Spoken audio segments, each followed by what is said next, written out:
ನಮಸ್ಕಾರ ಎಲ್ರಿಗೂ. ಈ ಒಂದು ನಿಂಬೆಕಾಯಿಯಿಂದ ಅಂದರೆ ಹಸಿರು ನಿಂಬೆಯಿಂದ ನಿಮ್ಮ ಶತ್ರುಗಳನ್ನು ಸರ್ವನಾಶ ಮಾಡಬಹುದು.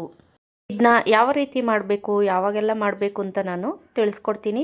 ಯಾರು ವಿಡಿಯೋನ ಸ್ಕಿಪ್ ಮಾಡಬೇಡಿ, ಫುಲ್ ವಿಡಿಯೋ ನೋಡಿ, ಅಂದರೆ ನಿಮಗೆ ಕ್ಲೀನಾಗಿ ಅರ್ಥ ಆಗುತ್ತೆ. ಸ್ಕಿಪ್ ಮಾಡಿದಷ್ಟು ನಿಮಗೆ ಅರ್ಧಬರ್ಧ ವಿಷಯ ತಿಳಿಯುತ್ತೆ. ನೀವೇನಾದರೂ ಅದನ್ನ ಪ್ರಯೋಗ ಮಾಡ್ತು ಅಂತ ಹೇಳಿದ್ರೆ ಅದರಿಂದ ಫಲ ಸಿಗಲ್ಲ. ಅದರಿಂದ ಫುಲ್ ವಿಡಿಯೋ ನೋಡಿ. ಹಾಗೆ ಯಾರೆಲ್ಲ ಹೊಸದಾಗಿ ನನ್ನ ಚಾನಲ್ನ ಅಥವಾ ಈ ವಿಡಿಯೋನ ನೋಡ್ತಿದ್ದೀರಾ, ನಿಮಗೆ ಇಷ್ಟ ಆದರೆ ಸಬ್ಸ್ಕ್ರೈಬ್ ಮಾಡ್ಕೊಳ್ಳಿ. ಹಾಗೆ ಈ ಹಸಿರು ನಿಂಬೆಕಾಯಿಯಿಂದ ನಾವು ಏನು ಮಾಡ್ಬೋದು ಅಂತ ತಿಳಿಸ್ಕೊಡ್ತೀನಿ ನೋಡಿ. ಪ್ರತಿಯೊಬ್ಬ ಮನುಷ್ಯನ ಜೀವನದಲ್ಲೂ ಶತ್ರು ಅನ್ನೋದು ಸರ್ವೇ ಸಾಮಾನ್ಯ ಇದ್ದೇ ಇರ್ತಾರೆ.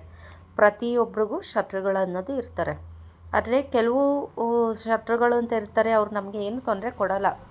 ಆವಾಗವಾಗ ಜಗಳ ಮಾಡೋದು, ಬೈಕೊಳ್ಳೋದು ಇಷ್ಟು ಮಾಡಿಬಿಟ್ಟು ಸುಮ್ಮನಾಗ್ತಾರೆ. ಆದರೆ ಇನ್ನೂ ಕೆಲವರು ಹಿತಶತ್ರುಗಳು ಅಂತ ಇರ್ತಾರೆ. ಆಮೇಲೆ ಫ್ಯಾಮಿಲಿಯಲ್ಲೇ ನಿಮಗೆ ಶತ್ರುಗಳಿರ್ತಾರೆ, ನಿಮ್ಮ ಫ್ರೆಂಡ್ಸಲ್ಲೂ ಶತ್ರುಗಳು ಇರ್ತಾರೆ. ಇಂಥವ್ರನ್ನ ನಾವು ಹಿತಶತ್ರುಗಳು ಅಂತ ಹೇಳ್ತೀವಿ. ಯಾಕೆಂತೇಳಿದ್ರೆ ನಿಮ್ಮ ಹತ್ರ ಚೆನ್ನಾಗೇ ಇರ್ತಾರೆ, ಬಟ್ ಹಿಂದೆಯಿಂದ ಅವ್ರು ಏನು ಮಾಡಬೇಕು ಅದು ಮಾಡ್ತಾ ಇರ್ತಾರೆ. ಆಮೇಲೆ ನೀವೇನೇ ತಗೊಂಡ್ರೂ ಅವ್ರಿಗೆ ಇಷ್ಟ ಆಗಲ್ಲ. ಹೊಟ್ಟೆವ್ರಿ ಪಟ್ಕೊಳ್ಳೋದು, ಕೈ ಮುರಿಯೋದು, ಇನ್ನೇನೇನೋ ಮಾಡ್ತಾ ಇರ್ತಾರೆ. ಇದರಿಂದೆಲ್ಲ ಅಪಾಯ ಆಗೋದು, ಇದರಿಂದೆಲ್ಲ ನೋವು ಅನುಭವಿಸೋದು, ಇದರಿಂದ ಬಾಧೆ ಪಡೋದು ಅವರಲ್ಲ, ನಾವಾಗಿರ್ತೀವಿ. ಹಾಗೆ ಇನ್ನೂ ಕೆಲವು ಶತ್ರುಗಳೇನು ಮಾಡ್ತಾರೆ, ಆಫೀಸಲ್ಲೇ ಇರ್ಬೋದು, ಅಥವಾ ಮನೆ ಹತ್ರನೇ ಇರ್ಬೋದು, ಅಥವಾ ಈಗಾಗಲೇ ಹೇಳ್ದಂಗೆ ಫ್ಯಾಮಿಲಿಯಲ್ಲೇ ಇರ್ಬೋದು.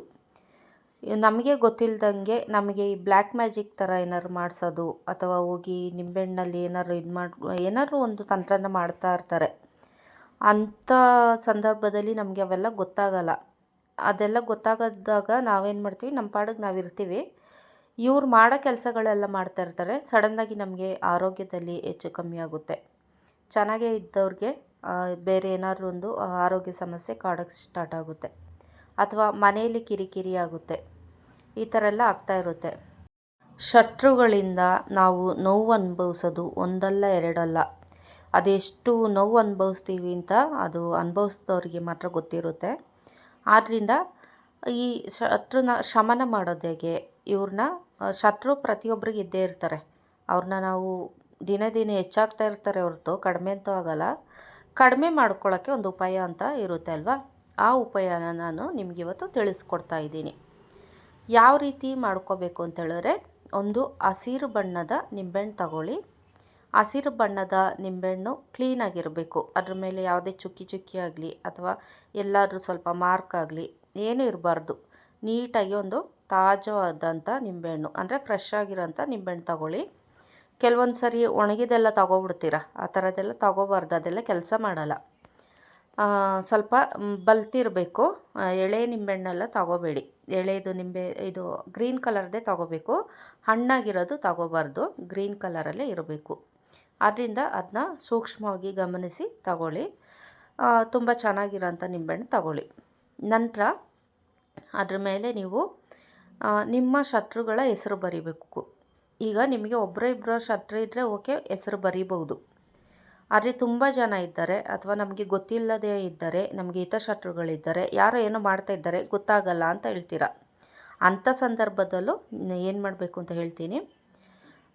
ಇದನ್ನ ಯಾವ ರೀತಿ ಬರಿಬೇಕು ಅಂತ ಹೇಳಿದ್ರೆ, ಒಂದು ಬ್ಲ್ಯಾಕ್ ಪೆನ್ನು, ಅಂದರೆ ಸ್ಕೆಚ್ ಪೆನ್ ಆಗಿರ್ಬೋದು, ಮಾರ್ಕರ್ ಆದರೆ ತುಂಬ ಒಳ್ಳೆಯದು. ಯಾಕೆಂತೇಳಿದ್ರೆ ನಿಂಬೆಕಾಯಿ ಮೇಲೆ ಸ್ಕೆಚ್ ಪೆನ್ನಿನಿಂದ ಬರೆದ್ರೆ ಅದು ಹಳಸೋಗ್ಬಿಡುತ್ತೆ. ಅದೇ ಮಾರ್ಕರಿಂದ ಬರೆದ್ರೆ ಅದು ಹಾಗೆ ಉಳ್ಕೊಳ್ಳುತ್ತೆ. ಅದರಿಂದ ಒಂದು ಕಪ್ಪು ಮಾರ್ಕರ್ ತಗೊಳ್ಳಿ, ಅಥವಾ ಕಪ್ಪು ಪೆನ್ ತಗೊಳ್ಳಿ, ಮಾರ್ಕರ್ ಸಿಗಲಿಲ್ಲ ಅಂತೇಳಿದ್ರೆ. ಇನ್ನು ಇದ್ದಿಲು ಅಂತ ಬರುತ್ತಲ್ವ, ಮಸಿ ಅಂತ ಹೇಳ್ತಾರೆ ಅದನ್ನ. ಇದ್ದಿಲು ತುಂಬ ಒಳ್ಳೆಯದು, ಈ ಕೆಲಸಕ್ಕೆ ತುಂಬ ಆಗಿಬರುತ್ತೆ ಅದು. ಒಂದು ಇದ್ದಿಲನ್ನಾದರೂ ತಗೋಬೋದು. ತಗೊಂಡು ಏನು ಮಾಡಿ, ನಿಂಬೆಹಣ್ಣ ತಂದೆಲ್ಲ ತೊಳೆದಾದ್ಮೇಲೆ ಒಂದು ಇದ್ದಿಲು ಅಥವಾ ಮಾರ್ಕರ್ನ ತಗೊಂಡು ನೀವು ಅದ್ರ ಮೇಲೆ ನಿಮ್ಮ ಶತ್ರುಗಳ ಹೆಸರು ಬರಿಬೇಕು. ಇಲ್ಲ ಶತ್ರುಗಳು ಜಾಸ್ತಿ ಜನ ಇದ್ದಾರಾ, ಸರ್ವಶತ್ರು ಅಂತ ಬರಿಬೇಕು. ಅದರಲ್ಲಿ ಸರ್ವಶತ್ರು ಅಂತ ಬರೆದು ನಂತರ ಅದನ್ನ ಒಂದು ಕಪ್ಪು ಬಟ್ಟೆ ತಗೋಬೇಕು. ತಗೊಂಡಾದಮೇಲೆ ನಿಮಗೀಗ ಚಿತ್ರದಲ್ಲಿ ಕಾಣಿಸ್ತಿದೆ ನೋಡಿ, ಕ್ಲೀನಾಗಿ ಅಬ್ಸರ್ವ್ ಮಾಡಿ, ನಾನು ಚಿಕ್ಕದಾಗಿ ಹಾಕಿದ್ದೀನಿ. ಆ ಥರದೊಂದು ಸ್ಟಾರ್ನ ನೀವು ಹಾಕೋಬೇಕು. ಸ್ಟಾರ್ ಬರೆದ್ಬಿಟ್ಟು ನಂತರ ಅದಕ್ಕೆ ಅರಿಶಿನ ಕುಂಕುಮ ಎಲ್ಲ ಇಟ್ಟು ಕರ್ಪೂರದಿಂದ ಪೂಜೆ ಮಾಡಬೇಕು. ಒಂದು ಕೆಂಪು ಹೂವು ಹಾಕಿ, ಕೆಂಪು ಹೂವು ಹಾಕಿ ನಂತರ ಈ ನಿಂಬೆಹಣ್ಣು ಏನು ಬರೆದಿರ್ತೀರ ಆ ನಿಂಬೆಹಣ್ಣು ಅದರೊಳಗೆ ಹಾಕಬೇಕು. ಅದರೊಳಗೆ ಹಾಕಿ ಗಟ್ಟಿಯಾಗಿ ಒಂದು ಆ ಕಪ್ಪು ಬಟ್ಟೆಯಲ್ಲಿ ಗಂಟು ಕಟ್ಟಬೇಕು. ನೀವು ಗಂಟು ಕಟ್ಟಾದಮೇಲೆ ಒಂದು ಮಂತ್ರ ಹೇಳ್ತೀನಿ. ಆ ಮಂತ್ರನ ಒಂದು ಚಿಕ್ಕ ಮಂತ್ರ ಇದೆ, ಅದು ಹೇಳ್ಕೊಳ್ಳಿ. ಮಮ ಸರ್ವ ಶತ್ರು ನಾಶಯ ನಾಶಯ.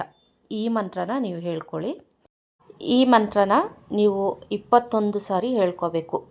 21 ಸಾರಿ ಹೇಳೋದ್ರಿಂದ ನಿಮಗೆ ಏನು ಶತ್ರು ಬಾಧೆ ಇರುತ್ತೆ, ಶತ್ರುಗಳ ಕಾಟ ಇರುತ್ತೆ, ಅವ್ರು ಸುಮ್ಮನೆ ತೊಂದರೆ ಕೊಡ್ತಾ ಇರ್ತಾರೆ, ಆಮೇಲೆ ಹೊಸ ಶತ್ರುಗಳೆಲ್ಲ ಹುಟ್ಕೊಳ್ಳಲ್ಲ.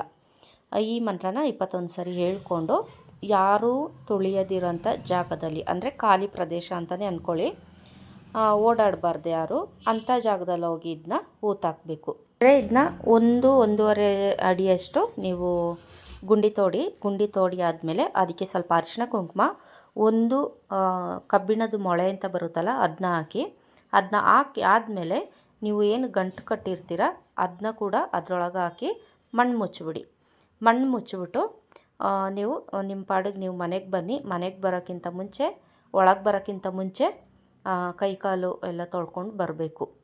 ಇದಿಷ್ಟು ಮಾಡಿದ್ರೆ ನಿಮ್ಮ ಶತ್ರುಗಳು ದಿನ ಕಳೆದಂಗೆ ಕಡಿಮೆ ಆಗ್ತಾರೆ. ನಿಮಗೆ ಅವರಿಂದ ಏನು ತೊಂದರೆನೂ ಬರಲ್ಲ. ಹಾಗೆ ಇದನ್ನ ಯಾವಾಗ ಮಾಡಬೇಕು ಅಂತ ಹೇಳಿದ್ರೆ ಮಂಗಳವಾರ ಅಥವಾ ಶನಿವಾರ ದಿನಗಳಲ್ಲಿ ಮಾಡಿ. ಮರಿಬೇಡಿ, ಯಾವುದ್ಯಾವುದೋ ದಿನಗಳಲ್ಲೆಲ್ಲ ಮಾಡೋಕ್ಕೆ ಹೋಗಬೇಡಿ. ಮಂಗಳವಾರ ಮತ್ತು ಶನಿವಾರ ದಿನಗಳಲ್ಲೇ ಮಾಡಬೇಕು. ನಂತರ ಎಷ್ಟೊತ್ತಿಗೆ ಮಾಡಬೇಕು ಅಂತ ಹೇಳಿದ್ರೆ ಇದನ್ನ ನೀವು ಸೂರ್ಯ ಅಸ್ತದ ನಂತರನೇ ಮಾಡಬೇಕು. ಯಾಕೆಂತೇಳಿದ್ರೆ ಇದು ರಾತ್ರಿ ಟೈಮಲ್ಲಿ ಒಂದು 7 ಗಂಟೆ 8 ಗಂಟೆಯಲ್ಲಿ ಮಾಡೋಂಥ ಒಂದು ತಂತ್ರ ಆಗಿರುತ್ತೆ. ನೀವು ಬೆಳಗ್ಗೆಲ್ಲ ಮಾಡೋಕ್ಕಾಗಲ್ಲ, ಬೆಳಗ್ಗೆಲ್ಲ ಇದನ್ನ ಮಾಡಲೂಬಾರ್ದು, ಇದು ಕೆಲಸ ಮಾಡಲ್ಲ. ಆದ್ದರಿಂದ ಸೂರ್ಯಾಸ್ತದ ನಂತರನೇ ನೀವು ಈ ತಂತ್ರನ ಮಾಡಿ. ಈ ತಂತ್ರನ ಮಾಡಿ ನಂತರ ನಿಮ್ಮ ಶತ್ರುಗಳನ್ನ ನೀವು ಕಡಿಮೆ ಮಾಡ್ಕೊಳ್ಳಿ. ಅವರಿಂದ ಆಗೋಂಥ ತೊಂದರೆಗಳನ್ನೂ ಕೂಡ ಕಡಿಮೆ ಮಾಡ್ಕೊಳ್ಳಿ. ಯಾಕೆಂತೇಳಿದ್ರೆ ಶತ್ರುಗಳು ಯಾವಾಗ ಎಲ್ಲಿ ಯಾವ ರೀತಿ ಏನು ಮಾಡ್ತಾರೆ ಅಂತಲೇ ಗೊತ್ತಾಗಲ್ಲ. ನಿಮ್ಮ ಕೆಲಸ ಜಾಗದಲ್ಲಿ ನಿಮ್ಗೆ ತೊಂದರೆ ಕೊಡ್ಬೋದು, ಅಥವಾ ನಿಮ್ಮ ಮನೆಗಳಲ್ಲಿ ತೊಂದರೆ ಕೊಡ್ಬೋದು. ಇನ್ನು ಬೇರೆ ಥರ ಏನಾದ್ರು ಮಾಡಿ ನೀವು ಗಾಡಿಗಳಲ್ಲೆಲ್ಲ ಹೋಗೋತ್ತಿಗೆ ಬೇರೆ ಥರದೇ ಒಂದು ಅನಾಹುತ ಆಗ್ಬೋದು. ತುಂಬ ಕೆಟ್ಟದಾಗೆಲ್ಲ ಮಾಡ್ತಾರೆ, ಅದು ಹೇಳೋಕ್ಕೆ ಬರಲ್ಲ. ಅದು ಏನೇನು ಮಾಡ್ತಾರೋ ಅವ್ರ ತಲೆಯಲ್ಲಿ ಅದು ಏನೇನು ಇರುತ್ತೆ ಅಂತ ಯಾರಿಗೂ ಹೇಳೋಕ್ಕೆ ಬರಲ್ಲ. ಆ ಯೋಚನೆನ ಅವರೇ ಮಾಡೋಕ್ಕೆ ಸಾಧ್ಯ. ಅದರಿಂದ ಅವ್ರುಗಳಿಂದ ನೀವು ಸ್ವಲ್ಪ ದೂರ ಇರಬೇಕು ಅಂತ ಹೇಳಿದ್ರೆ, ಅವರ ಕೆಂಗಣ್ಣಿಗೆ ನೀವು ಬಲಿ ಆಗಬಾರ್ದು ಅಂತ ಹೇಳಿದ್ರೆ ನೀವು ಈ ತಂತ್ರನ ಮಾಡ್ಕೊಳ್ಳಿ. ಇದು ನಿಜವಾಗ್ಲೂ ನಿಮಗೆ ವರ್ಕ್ ಆಗೇ ಆಗುತ್ತೆ. ಈ ವಿಡಿಯೋ ಇಷ್ಟ ಆಯಿತು ಅಂತ ಹೇಳಿದ್ರೆ ಲೈಕ್ ಮಾಡಿ, ಶೇರ್ ಮಾಡಿ, ಹಾಗೆ ಸಬ್ಸ್ಕ್ರೈಬ್ ಮಾಡೋದು ಮರಿಬೇಡಿ. ಮುಂದಿನ ವಿಡಿಯೋದಲ್ಲಿ ಹೊಸ ವಿಷಯದೊಂದಿಗೆ ಸಿಗೋಣ. ಅಲ್ಲಿಯವರೆಗೂ ಧನ್ಯವಾದಗಳು.